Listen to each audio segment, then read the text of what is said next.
Hey everyone, welcome back to another video from Wake&Tech.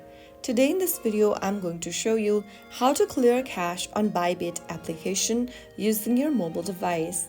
If you're experiencing slow performance or glitches on the Bybit application, then clearing your cache can help resolve the issue.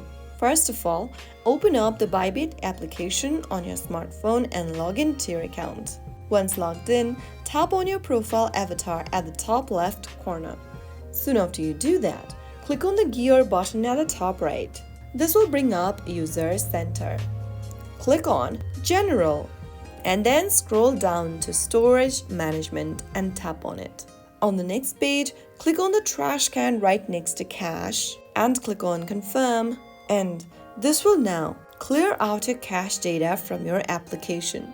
You can also go ahead and clear logs, multi-languages cache, and so on from this page. After clearing the cache, you can go ahead and restart or refresh your Bybit session by force closing the application.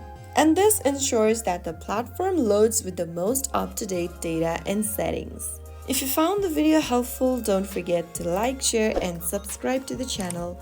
I will be back again in the next video. Thank you for watching.